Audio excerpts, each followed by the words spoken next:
Hi everyone, welcome to education point. So हम यहाँ पे जो है क्लास 12 की एनसीईआरटी जो है हिस्ट्री की उसे कवर कर रहे हैं एंड उसका पार्ट 1 हमने यहाँ पे स्टार्ट किया था that deals with the ancient theme and इसके जो है 2 चैप्टर्स हम टोटली कंप्लीट कर चुके हैं एंड इस जो है प्रीवियस कुछ वीडियोस में हमने जो है चैप्टर नंबर 3 को स्टार्ट किया था जिसमें we were discussing about the society from the 600 BCE to the 600 CE, right. तो इस टाइम पीरियड में जो है सोसाइटी के बारे में हम यहाँ पे देख रहे थे कि सोसाइटी किस टाइप की थी, किस तरह से जो है वहाँ पे डिफरेंट ऑर्डर्स हमें देखने को मिलते हैं सोसाइटी के बीच में।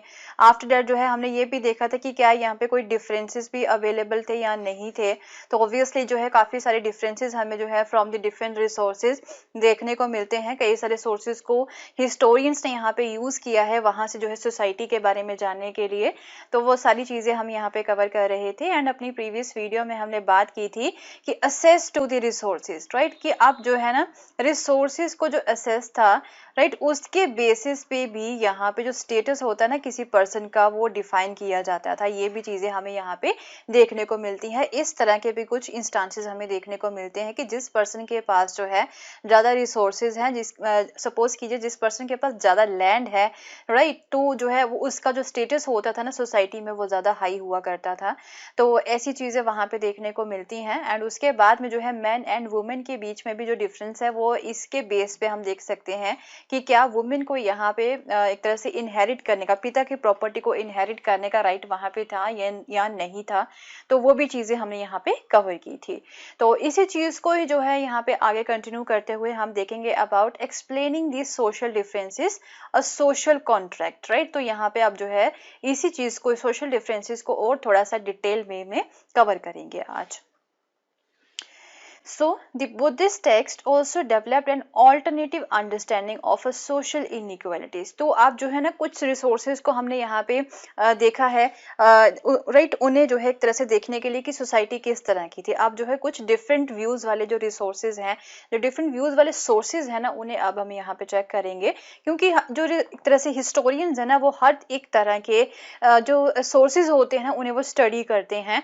तो उन्हीं का एग्जाम्पल जो है वो एनसीईआरटी में यहाँ पे दे रखा है। तो डिफरेंट रिसोर्सेज को अब हम यहाँ पे देखेंगे कि अनदर व्यू पॉइंट से हम यहाँ पे चेक करेंगे कि एक अनदर टेक्स्ट जो है वो किस तरह का सोशल इनइक्वालिटी के बारे में अंडरस्टैंडिंग हमें यहाँ पे बताते हैं। So in a myth found in the text known as the Sutta Pitaka. Sutta Pitaka जो है एक टेक्स्ट है एंड वहाँ पे भी जो है ना हमें सोशल रिलेशंस के बारे में जो है सारी इंफॉर्मेशन मिल जाती है। Suggested that the originally human beings did not have fully evolved bodily forms nor was the world of plants fully developed। कि जो ओरिजिनली जो ह्यूमन बींग्स है ना उन्होंने अपनी बॉडीली फॉर्म को अभी प्रॉपरली इवॉल्व नहीं किया है एंड इवन जो प्लांट्स हैं वो भी अभी फुली डेवलप नहीं हुए हैं। तो सभी यहाँ पे जो है ना अभी तक जितनी भी एक आइडल स्टेट होती है पीस की वहां पे रह रहे हैं, taking from nature only what they needed for each meal, जो है नेचर के अकॉर्डिंग ही वो यहाँ पे रह रहे थे। However there was a gradual deterioration of this state as human beings became increasingly greedy vindictive and the deceitful. तो ये जो सिचुएशन है ना, पहले जो आदमी था जब उसके मन में कोई ग्रीड नहीं था, कोई लालच नहीं था, राइट, तो कोई नफरत नहीं थी किसी दूसरे ह्यूमन बींग्स के लिए, तो पर्सन जो है वो शांति में रह रहा था। पर धीरे धीरे जो है ना ये जो स्टेट है शांति वाली जो है वो चेंज होती रहती है, हो जाती है जब लोगों के मन में ग्रीड आ जाती है। And this suggest that the institution of kingship was based on the human choice. तो यहाँ पे जो है ना वो ये बोलते हैं कि जो किंगशिप का एक इंस्टीट्यूशन है कि यहाँ पे प्रजा का एक राजा होगा, राइट, राजा के अंडर जो है यहाँ पे पीपल होंगे, प्रजा होंगी, राइट, एंड राजा का क्या काम होगा कि वो यहाँ पे सोसाइटी को प्रोटेक्ट करेगा एंड इस प्रोटेक्शन के बदले जो है पीपल जो है यहाँ पे राजा को टैक्स भी देंगे। तो ये सारी चीजें क्या है, ये टैक्स जो है कलेक्ट करना ये राजा की एक ग्रीड ही है, ऐसा वो बोलते हैं। So they suggest that the institution of kingship was based on the human choice, कि ये ह्यूमन की खुद की चॉइस है कि किंगशिप का कोई इंस्टीट्यूशन यहाँ पे बना है, कि इस टाइप की सोसाइटी बनी है कि राजा होता है फिर प्रजा होती है, तो ये ह्यूमन चॉइस ही है, ये भगवान ने बना के नहीं भेजा है। And with the taxes as a form of payment, and जो फिर पीपल जो है वो टैक्सेस देते हैं राजा को, तो जो भी सर्विसेज राजा यहाँ पे लोगों को प्रोवाइड करवाता है उसके बदले में वो पेमेंट भी लेता है। तो वो किस के रूप में लेता है, वो टैक्सेस के रूप में जो है पेमेंट लेता है, लोगों से। So at the same time it reveals the recognisation of human agency in creating and institutionalising the economic and social relations. तो यहाँ पे वो ये भी बोलते हैं कि जो है ये ह्यूमन एजेंसी ही है जिसने जो है इकोनॉमिक एंड जो सोशल रिलेशंस हैं लोगों के बीच में वो भी एक तरह से रिकॉग्नाइज किए हैं। So there are other implications as well. For instance, if human beings were responsible for the creation of the system, तो वो ये भी बोलते हैं कि अगर ऐसा सिस्टम जो है, ऐसी सोसाइटी ह्यूमन ने खुद ही यहाँ पे क्रिएट की है, तो वो बाद में जाके इसे चेंज भी कर सकता है। तो ऐसे उनके जो है खुद के यहाँ पे व्यू पॉइंट्स है डिफरेंट टेक्स्ट के। So handling text, historians and the Mahabharata. तो आप जो हिस्टोरियंस है ना यहाँ पे जो वो पता लगाने की कोशिश करते हैं सोसाइटी के बारे में, तो उनके पास कई सारे टेक्स्ट अवेलेबल होते हैं। तो वो उन टेक्स्ट को किस तरह से पढ़ते हैं सोसाइटी के बारे में जानने के लिए, वो चीजें अब हम बात करेंगे उनके बारे में। तो यहाँ पे एग्जाम्पल जो है ना महाभारत का ही लिया है, क्योंकि महाभारत से भी जो है महाभारत को भी जो है हिस्टोरियंस ने एज ए सोर्स जो है वो यहाँ पे यूज किया है। So if you look through the sources cited in this chapter once more you will notice that historian consider several elements when they analyze the text। तो जो historians है ना वो कई सारे elements को जो है consider करते हैं जब वो किसी भी text को analyze करते हैं, राइट। किसी भी conclusion तक पहुंचने से पहले जो है वो कई चीजों को study करते हैं। So they examine whether text were written in the Prakrit, Pali or the Tamil languages। तो पहले तो जो है वो language को भी check करते हैं कि कोई text जो है वो कौन सी language में लिखा गया है, क्योंकि ये जो प्राकृत लैंग्वेज है, पाली लैंग्वेज है, तमिल लैंग्वेज हो गई, तो ये ऑर्डिनरी पीपल की लैंग्वेज है। एंड देन अगर जो है वो ये भी देखते कि क्या कोई टेक्स्ट जो है वो संस्कृत लैंग्वेज में लिखा गया है, तो संस्कृत लैंग्वेज जो थी वो ओनली जो जैसे कि प्रीस्ट होते थे या फिर जो इलाइट्स होते थे वही लोग जो है इस लैंग्वेज को जानते थे। तो जो लैंग्वेज होती है ना वो भी पहले वो चेक करते थे किसी पर्टिकुलर टेक्स्ट की, तो यहीं से उन्हें पता चल जाता था कि ये जो टेक्स्ट है वो एक तरह से कौन से लोगों के लिए बनाया गया है। So they also consider the kind of text. फिर उसके बाद में टेक्स्ट का जो प्रकार होती है ना उसे भी वो चेक करते हैं कि किस काइंड का वो टेक्स्ट है, कि इस टेक्स्ट में मंत्रास इंक्लूडेड हैं या फिर कुछ याद करने के लिए या फिर चैंट करने के लिए या फिर कुछ रिचुअल स्पेशलिटीज वाला जो टेक्स्ट है ये, या फिर उस टेक्स्ट में स्टोरीज अवेलेबल हैं, राइट। तो फिर उसकी जो है काइंड ये चेक करते हैं।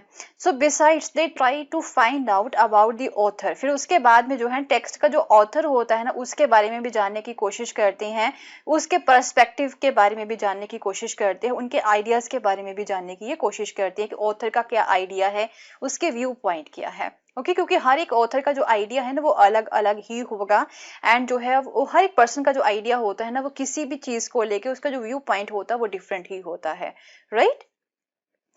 And then they try and ascertain the possible date of the composition or the compilation of the text। फिर उसके बाद में जो है जो टेक्स्ट होता है ना उसकी composition and compilation जो होती है ना वो उसकी डेट के बारे में भी ये जानने की कोशिश करते हैं, एंड इवन प्लेस के बारे में भी जो है ये जानने की कोशिश करते हैं। So it is only after making these assessments that they draw on the context of text to arrive at an understanding of their historical significance. तो इन सारी चीजों को मद्देनजर रखते हुए बाद में जो है वो कंक्लूजन में पहुंचते हैं एंड फिर इन टेक्स्ट को अंडरस्टैंड करने की जो है वो कोशिश करते हैं। So as you can imagine this is particular difficult task for a text as complex as the Mahabharata. तो आपको पता ही होगा कि महाभारत जो कि एक कितना कॉम्प्लेक्स जो है टेक्स्ट है, कितना बड़ा टेक्स्ट है, तो उसे जो है पढ़ना, हर एक एस्पेक्ट को जो है यहाँ पे देखना, इन सारी चीजों को देखना कि महाभारत को कौन सी लैंग्वेज में लिखा गया है, किस काइंड का ये टेक्स्ट है, कौन सा ऑथर है यहाँ पे, कब इसे कंपोज किया गया था, कब जो है इसे कंपाइल किया गया था।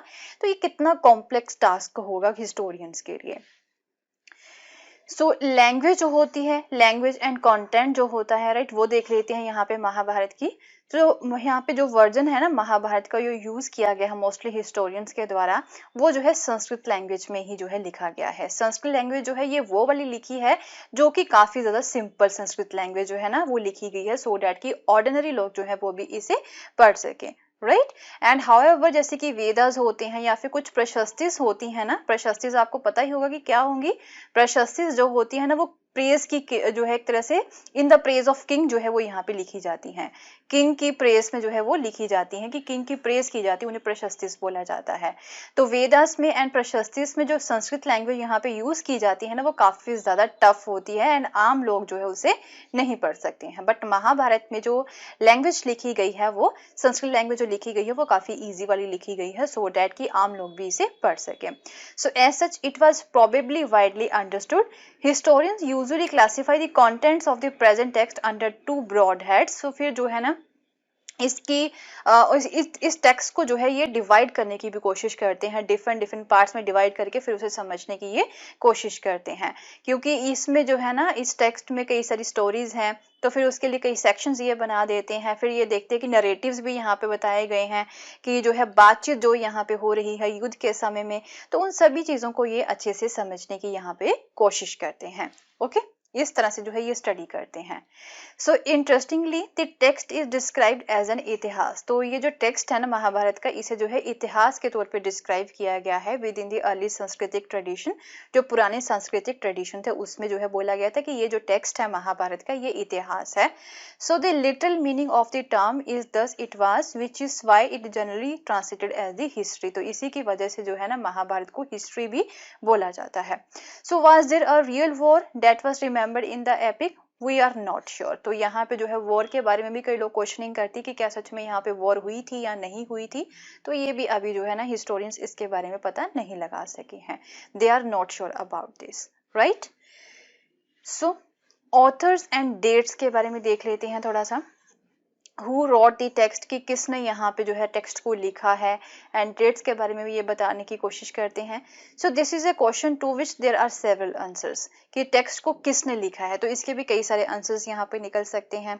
सो द ओरिजिनल स्टोरी, जो महाभारत की ओरिजिनल स्टोरी थी ना, ऐसा बोला जाता है कि वो चैरिएटर जो होते हैं ना, जो एक तरह से सारथी होते हैं जो रथ चलाते हैं, उनके द्वारा यहाँ पे लिखा गया था, जो कि क्षत्रिय वॉरियर्स को सपोर्ट करते थे। क्षत्रिय वॉरियर्स कौन होते थे? जो किंग होते थे, जो कि यहाँ पे बैटलफील्ड में लड़ाई करते थे, जो उन्हें सपोर्ट करते थे, उन्हें चैरिएटर बार्ड्स बोलते हैं, उनके द्वारा इसे लिखा गया था। फिर जो है इस टेक्स्ट को जो है ना कंपोज किया गया था ओरली, जो है ये सर्कुलेट हो जाती है, फिर धीरे धीरे ये जो कहानी है वो फिर सर्कुलेट हो जाती है ओरली ही।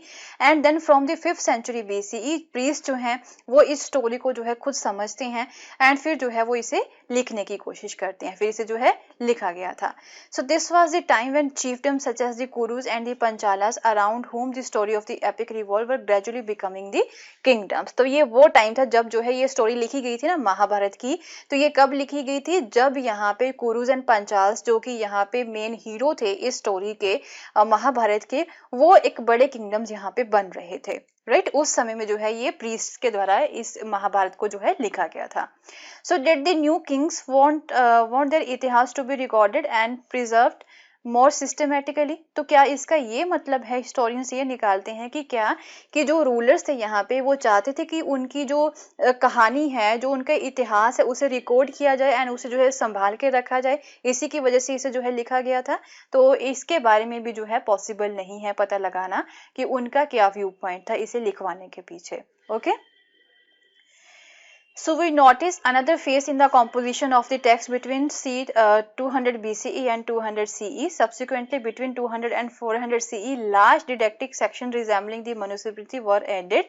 तो इसमें फिर जो है धीरे धीरे ओवर द टाइम महाभारत में जो है कई सारी और भी चीजें जो है फ्रॉम द जो डिफरेंट टेक्स्ट होते हैं ना वो भी ऐड की गई थी। तो कई सारे वेरिएशंस जो होते हैं ना यहाँ पे महाभारत के ओवर द टाइम जो है वो यहाँ पे डेवलप किए गए हैं। Okay, so with these additions, a text which initially perhaps had less than 10,000 verses, तो ये जो text है ना इसके initially just 10,000 verses थे, तो बाद में धीरे धीरे additions की वजह से जो है over the time इसमें कई सारे additions होते रहे हैं, तो इसमें जो है 1 लाख verses जो है वो add कर दी गई थी, इतना बड़ा text जो है इसे बना दिया गया था, right? So we'll continue with the same chapter in our next video, and अगर आपको मेरा कोर्स पसंद आया तो इसे शेयर करना ना भूलें। Thank you so much. Have a